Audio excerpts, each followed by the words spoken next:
Okay, so we're going to apply our growing understanding of non-covalent interactions to deal with something that you have observed physically, which is that oil and water don't mix. In fact, if you're baking and you have something that has oil and water in it, chances are you also use egg to help the oil and the water mix together. There are some types of molecules that are comfortable in both environments, polar and nonpolar, and act as what are called emulsifiers to allow the mixing to occur.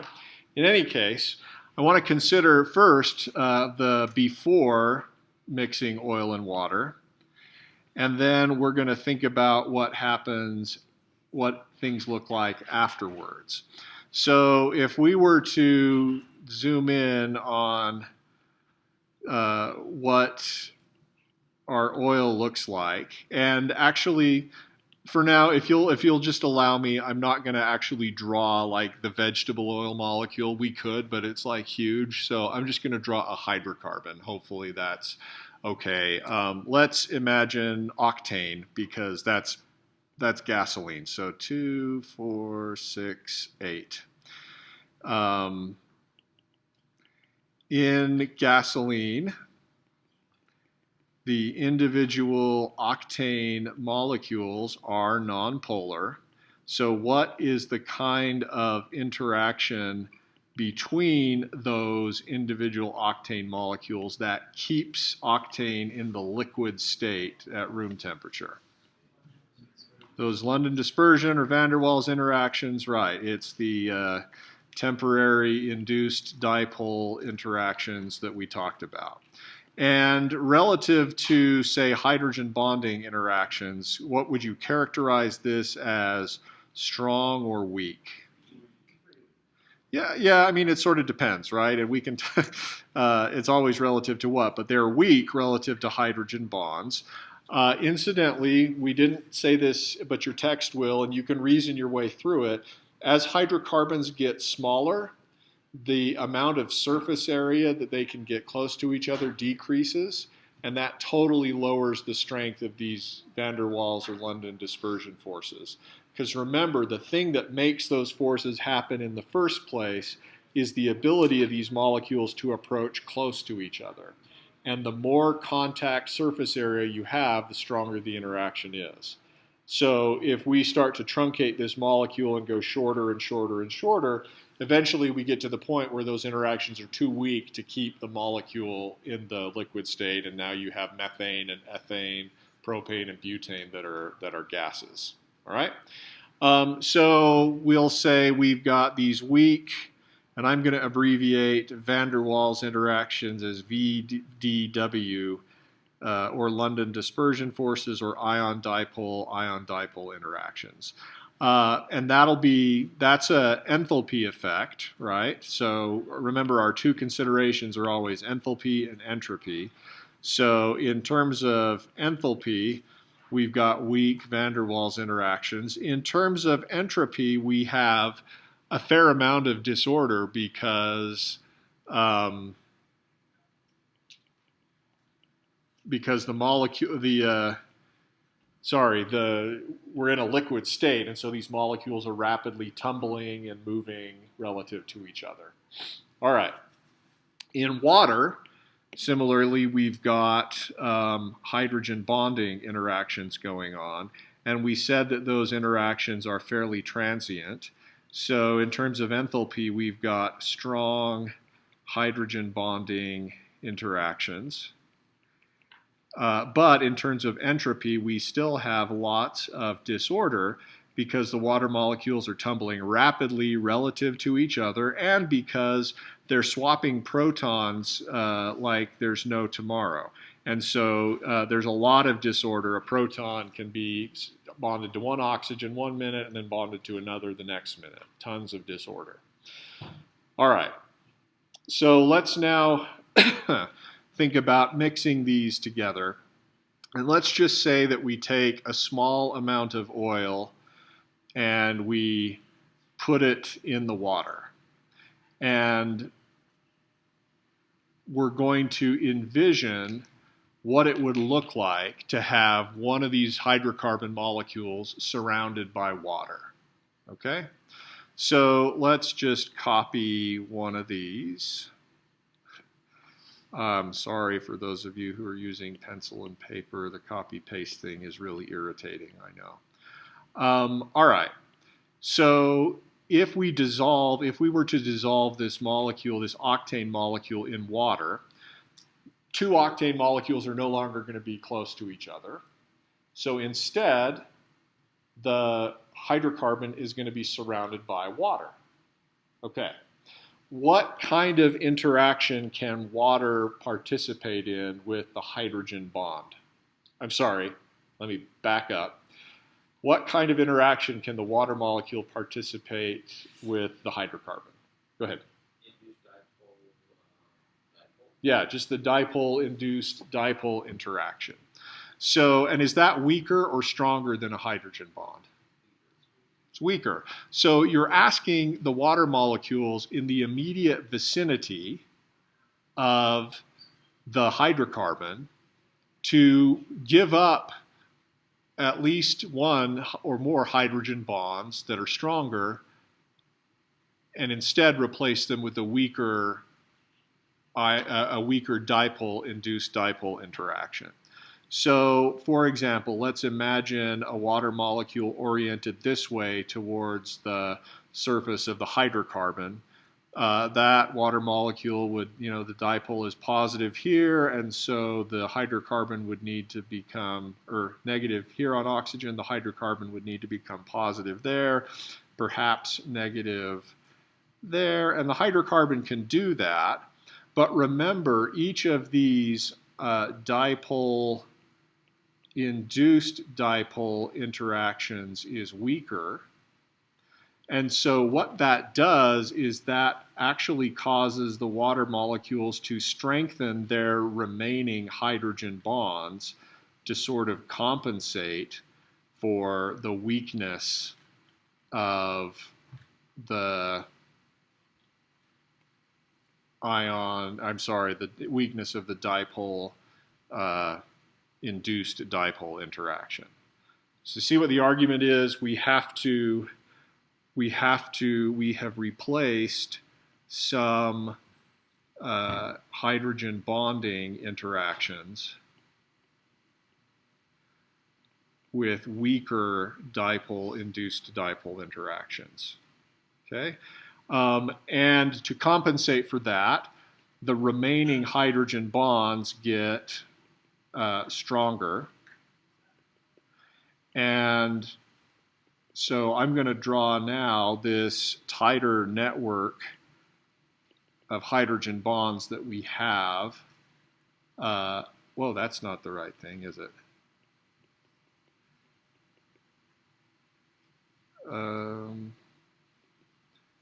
Okay. Sorry about this. This is taking forever to draw, but I think it will be worth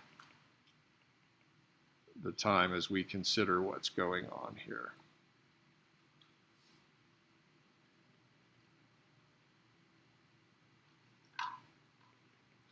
Okay, so each oxygen atom can't be hydrogen bound to as many hydrogens as it could in regular water. So the water molecules tighten up and strengthen their hydrogen bonds in the immediate vicinity in an attempt to compensate for the formation of these weaker induced dipole-induced dipole interactions. Sorry. And by making those remaining hydrogen bonds stronger, the water molecules actually give up a lot of kinetic energy and they become more rigid and more ordered. Okay? So the second effect, we replace some hydrogen bond interactions with weaker dipole-induced dipole interactions, and the water molecules in the immediate vicinity of the hydrocarbon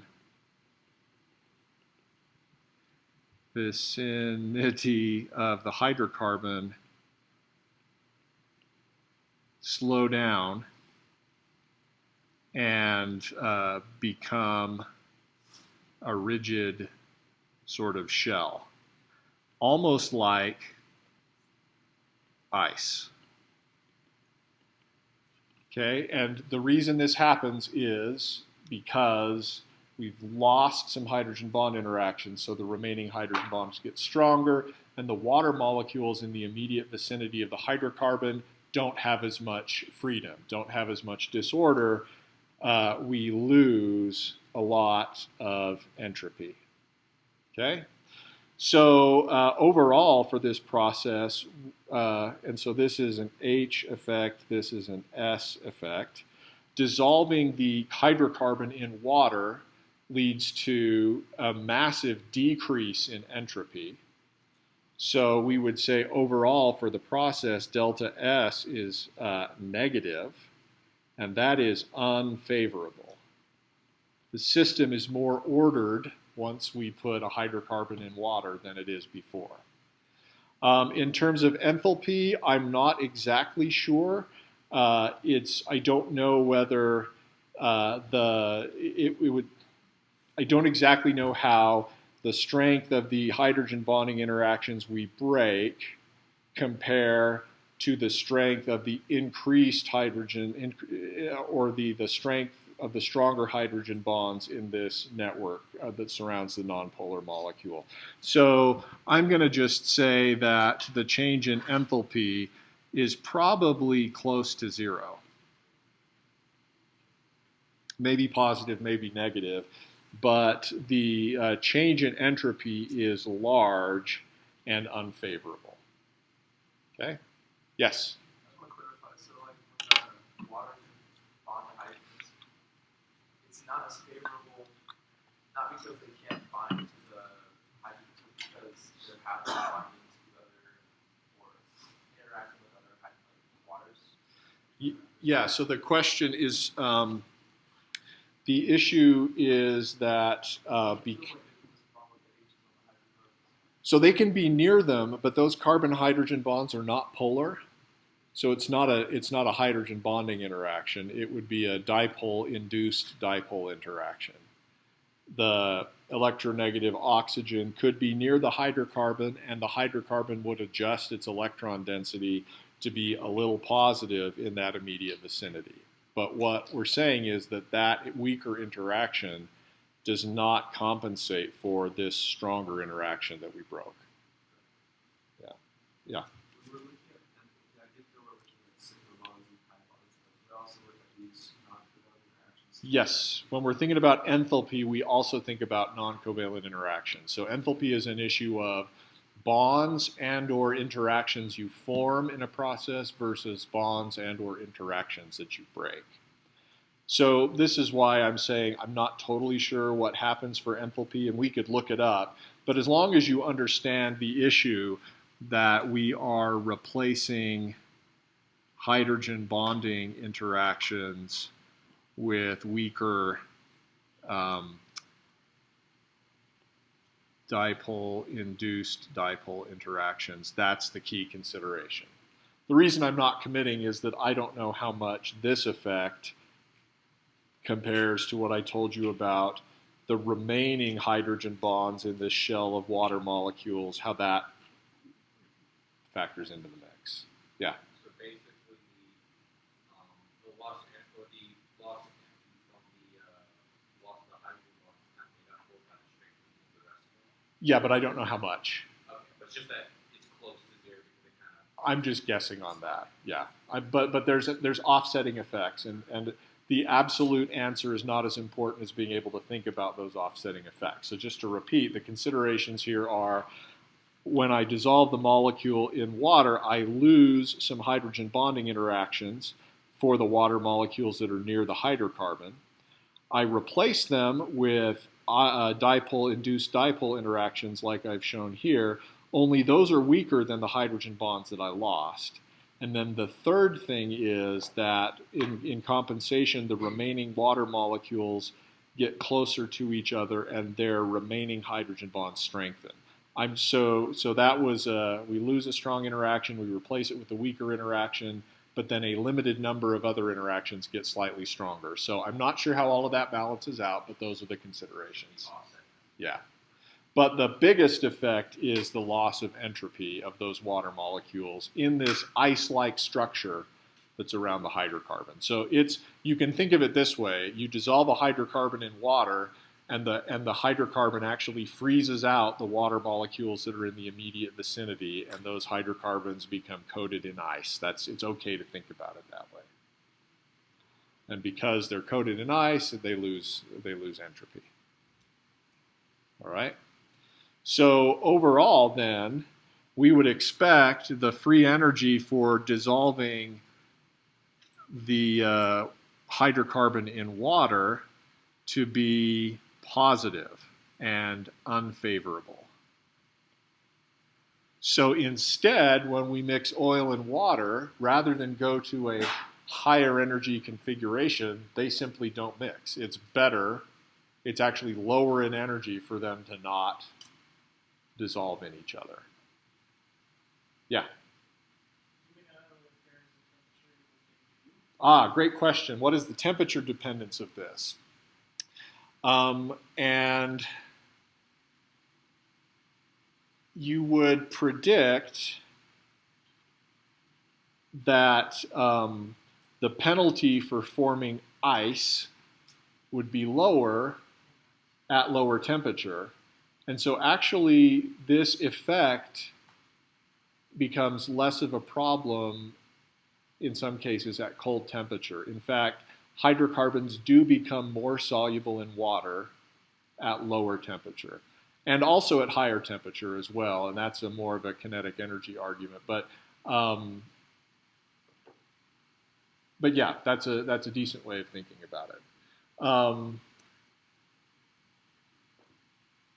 Right. So other questions on this? So there's basically three places that you might encounter this thing in your everyday life. The first is in soap. Okay? So we use soap to clean ourselves, and a soap molecule can have a lot of different structures, but a classic example of a soap molecule, and a scientific word for soap is surfactant.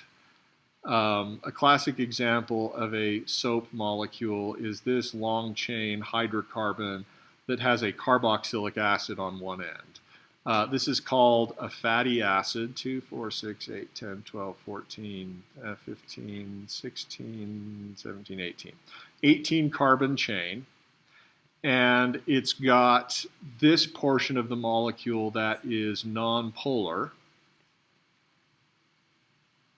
And maybe actually I'll use orange because we're using orange for our oil. This portion is nonpolar and can engage in van der Waals interactions, whereas this portion is polar. And we'll use the red color for the negatively charged carboxylate. Okay? So if you dissolve this surfactant in water, the polar head group can interact fine with water. It's an ion. Ions dissolve in water easily. But the nonpolar tail is going to be like oil. It's going to be unfavorable to be exposed to water, because if it is exposed to water, it's going to freeze out water molecules in an ice-like network around the hydrocarbon and lower the entropy of the system, and that's unfavorable. So what actually happens is these individual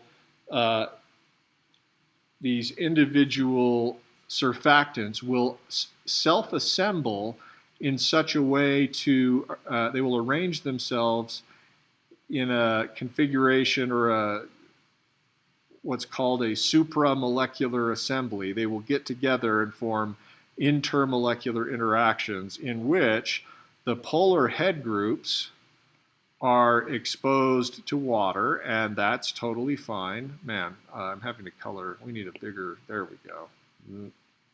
Oh, that was overkill, huh? So you have the polar head groups in an environment where they're exposed to water and can engage in ion dipole interactions, whereas the nonpolar tail groups, which I'm going to represent with these squiggly lines, are oriented towards the middle. I'm showing you a cutout. In reality, this is a spherical structure where the entire surface of the sphere is these polar head groups, and the interior is the nonpolar groups that are sequestered from water. Doing this allows the nonpolar side chains to not be exposed to water, where if they were, there would be this negative entropy effect.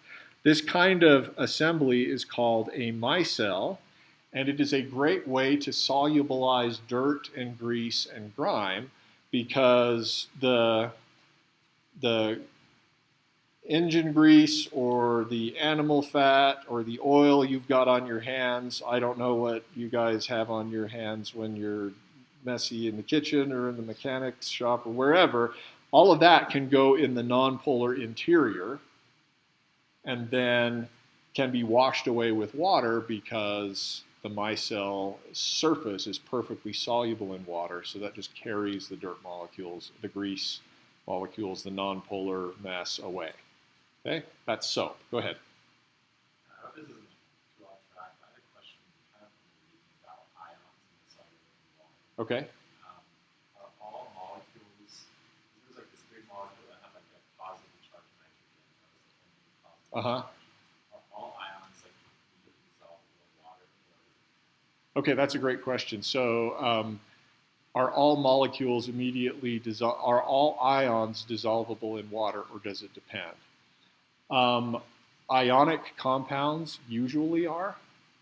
The compound you might have been talking about was a molecule that had, a large sort of nonpolar segment over here, and then a single positive charge over here. Is that going to be soluble in water? That's difficult to say. A rule of thumb is that you need at least one hydrogen bond donor per, is it 5 or 10 carbons? I think it's 5. Yeah, about one hydrogen bond donor per 5 carbons to be soluble in water. So if you had a lot of these positively charged groups, then yes, it would be. If you had just one and then there were 50 other carbons and it was relatively nonpolar, it might actually form a micelle. Yeah. What's a hydrogen bond? What is a hydrogen bond donor? Good. A hydrogen bond donor is a molecule that has an electron-poor proton that can engage in hydrogen bonding. So I'm going to give you an example of this that comes out of protein biochemistry. This hydrogen is electron-poor because nitrogen's more electronegative than hydrogen. This oxygen is electron-rich because oxygen's more electronegative than carbon. Oops, I'm getting my colors wrong. So this group is the hydrogen bond donor, and this group is the hydrogen bond acceptor. Or in the case of water,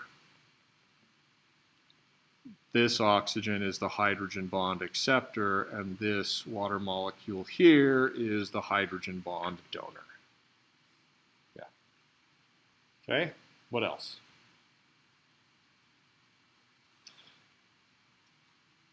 Okay, the ability of soap or surfactant molecules to form these micelles really relates to their structure and their overall shape. If you sort of squint and look at this from the side, you've almost got a conical cross-section or a conical shape to this surfactant molecule. And so assembling them together side by side results in, if you line up various cones together, there's some curvature, and that gives you this spherical structure.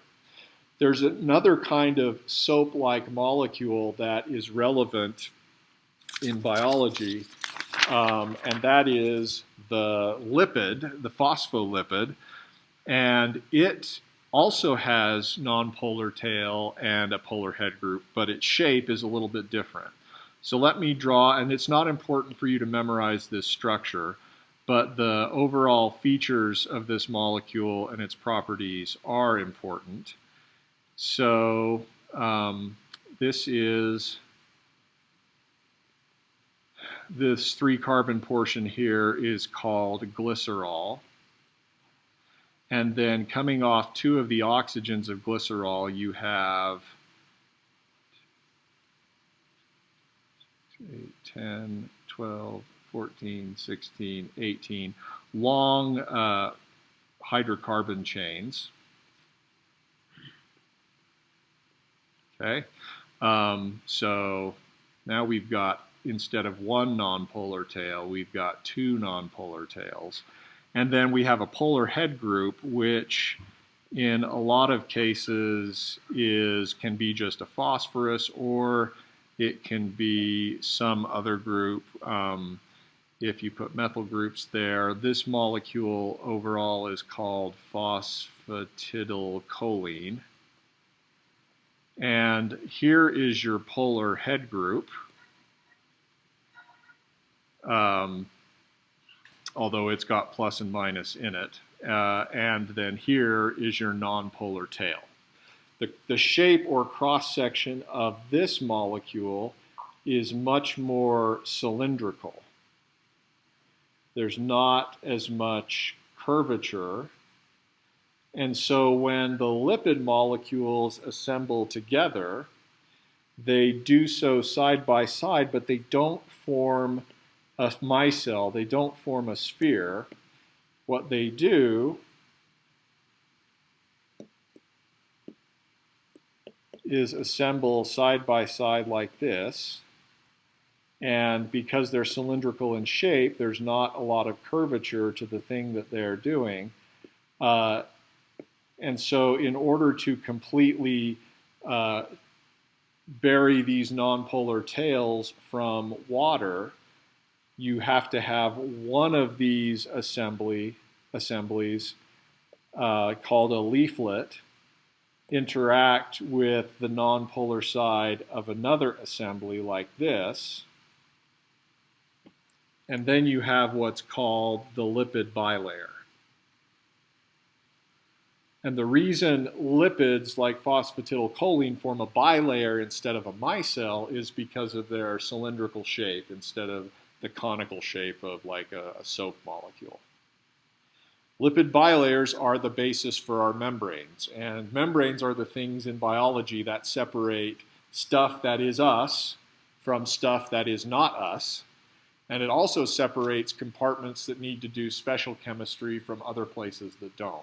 And this allows all of the important chemistry and biochemistry that goes on inside us. So the ability to form this kind of assembly is important, but both of these effects, both the micelle and the formation of the lipid bilayer, are examples of what's called the hydrophobic effect. Hydrophobic means fearing of water. Molecules don't fear water, they don't fear anything, they don't think. But the idea is that it is energetically unfavorable because of entropy to have nonpolar surface area exposed to water. And so we've seen 2 self-assembly processes that are driven by the hydrophobic effect, where the goal is to sequester nonpolar surface area away from water. The micelle does that in this spherical shape. The lipid bilayer does so in this sort of flattened surface where you have water here on the outside and water here on the inside. And of course, once we make this lipid bilayer can extend as a plane in 2 different directions, eventually there is a little bit of curvature and the lipid bilayer can turn around and come back around to itself, and then you've got a cell membrane. All right, questions so far? Shoot, we're talking about this longer than I wanted to, but I think it's kind of cool, so, and I'm in charge, so I can do what I want, right? That was your cue to say, you're not the boss of me. Go ahead. You said surfactants or soaps, right? Yeah. So like lung surfactant, the idea is it's like a substitute. Lung surfactant, what does that do? Yeah, lung surfactant, oh shoot, I don't know the structure of lung surfactant, but the idea is that the term surfactant relates to surface tension. Soaps, one of their other effects aside from forming micelles is they lower the surface tension of water. I didn't do this demo today, I probably should have done, but you can do this at home. Go home and get a bowl and put water in it and shake pepper on the surface and then take a little bit of soap and tap it in the middle of the water, and you'll see almost like the pepper going out like this to the edges of the bowl. It's not that the pepper is suddenly repelling itself. What's happening is that the pepper was oriented along the surface of water where the hydrogen bonds are strong, and then you added soap, and that soap interfered with the hydrogen bonding and broke the surface layer of water, which what you're seeing is that snap out. In the lungs, you want to, surface tension of water allows water to bead up on certain surfaces. It allows water molecules to, like if we drip one out there, it will sort of, it's not spreading out as much as it could. It's being held together by hydrogen bonds. In the lungs, you want to make sure that as much of the alveoli are exposed to air, or you want a thin layer of fluid, not a thick layer of fluid, to facilitate oxygen transfer. And so lung surfactant is designed to make whatever fluid's there spread sort of out evenly over the alveoli because of the lower surface tension. Yep. All right, what else? I think that's what's going on. I may be making stuff up, but that is sort of what I've heard. So, all right, so soap, membranes, and then finally, a subject near and dear to my heart is protein folding. So maybe you have seen images of proteins forming spirals that are called alpha helices, or an alpha helix. Is that, anybody ever seen that before, or is this the first time? Yes, sort of, maybe. Okay. There are also proteins that are called beta sheets that involve an extended strand turning back on itself and sort of forming a side-by-side planar type of thing. And then there are other types of proteins that combine various elements of these two, what are called secondary structures, in more complicated shapes. So you might have a shape where two helices are oriented towards each other, or you might have a shape where there's one helix here and then a strand and then another strand to form a sheet. All of these shapes are important for proteins to, they have to adopt these shapes to have the right function. And people have been interested for a long time on what makes the protein adopt its specific shape. And with each of these structures, there are a couple of things going on that involve non-covalent interactions. So within a helix, an amide proton on one turn of the helix is hydrogen bound to a carbonyl oxygen on another turn of the helix. So I'll write it this way. There's a hydrogen bond here, and then there's another one here, and another one here, and so on, all the way down the helix. I'm only drawing portions of the molecule. The squiggly line here just indicates other stuff connected to other things. But this is a hydrogen bond, and there are roughly 3 or 4 of these for every turn of the helix. And it's thought that that hydrogen bonding pattern makes the helix stable. And there is evidence for this. Nevertheless, short proteins that are only, I would say, 10 to 20 amino acids long, generally don't form helices even though they could. And so this folding to a helix from, say, a more extended conformation is another process that we can think about. And the real question we have to ask is, what interactions do we gain versus lose as the protein changes its shape? And you might say, well, when we form a helix, we get all of these hydrogen bonds. And I'm going to, put more dotted lines here to indicate there's hydrogen bonds at various positions throughout this helix. But the question is, are there hydrogen bonds available to those groups before the molecule is folded? And the answer is sure. Each of those amide groups, when exposed to water, can form a hydrogen bond with a water molecule. And so one question we can ask as we consider what drives this folding process is, are the hydrogen bonds that we make stronger than the ones we used to have when these groups were exposed to water?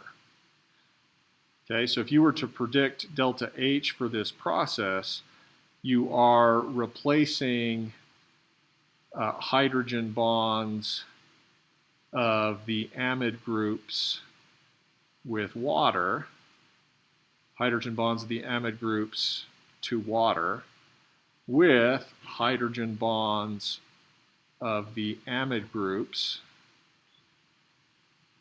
with each other. So energetically, what do you think? Is it favorable or unfavorable or meh? You think it's favorable. Okay, why do you say that? Okay. Okay, so we do know that many proteins fold, so it makes sense that this has to be driven by something. Okay, good. What else?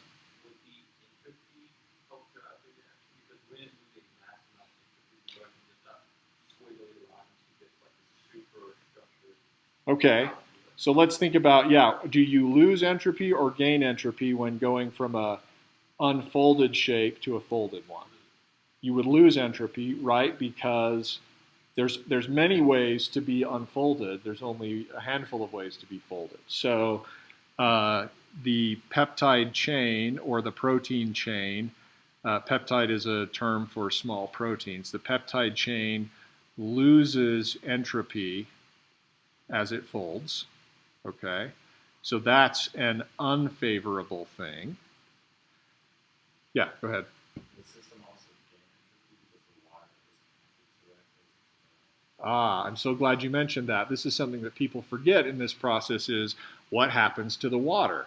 You had water molecules that were hydrogen bonding with the unfolded peptide chain that are no longer doing that, so the water molecules gain entropy as they are released back to solution.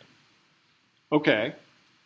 That being said, the effect of water gaining entropy is probably not as strong as it is in the hydrophobic effect because hydrogen bonds are relatively transient. So those water molecules can swap out as they hydrogen bond with this group. But those are the two considerations.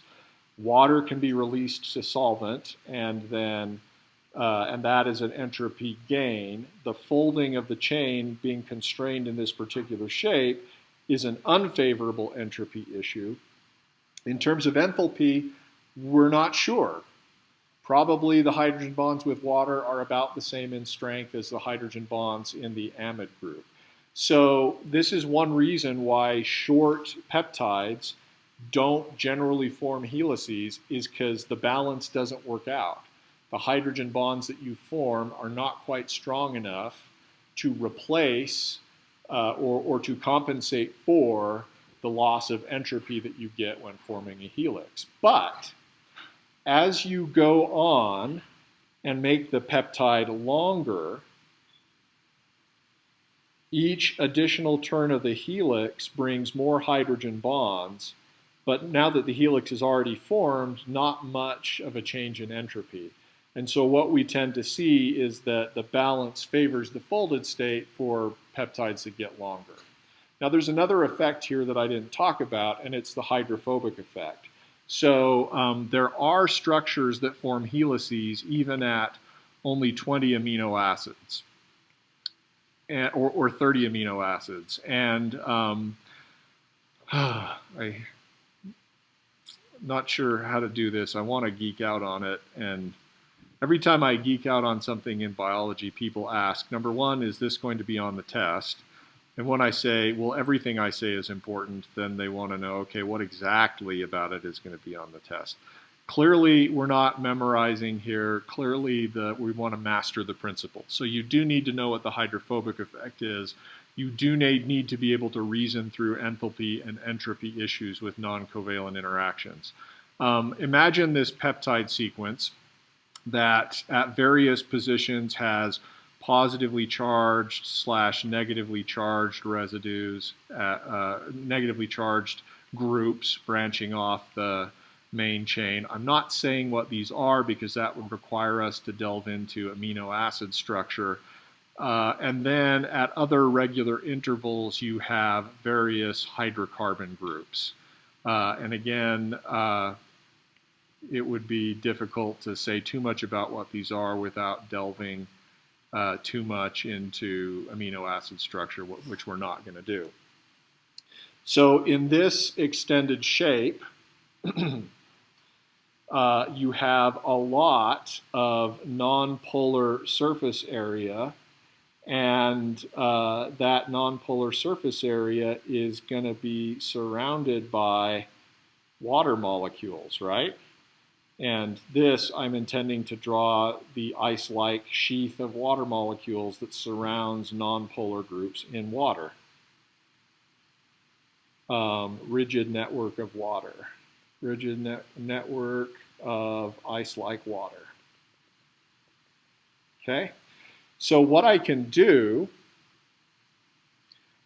is, so I've drawn this kind of dumb because what I meant to have done was put some of the nonpolar side chains on the other side as well. Okay, so imagine in this unfolded shape, there's just many different places that nonpolar side chains go. And you have ice-like water surrounding the nonpolar side chains. Okay, but upon forming a helix, for some of these sequences, when you form a helix, all the nonpolar groups get placed along one face of the helix. Okay, and then if you, which is still a problem because they'd still be covered with ice-like layers of water with positive and negative charges and so on the other side of the helix. But if I bring two of these together, duplicate, I can't reflect it, I'm just going to do this. If I bring two of these together, their nonpolar groups can be close to each other, just like in the Micelle or the lipid bilayer. And that releases all of these water molecules that would otherwise have been frozen around the nonpolar side chains, now releasing them to water. So you have a happy little water molecule saying, "Whee, I'm free," as it's released as those two helices come together. And so that hydrophobic effect is actually the driving force for assembly of these shorter peptides. The hydrogen bonding in the helices isn't strong enough to overcome the entropy problem upon forming the helices, but the fact that you release so much water to bulk solvent is.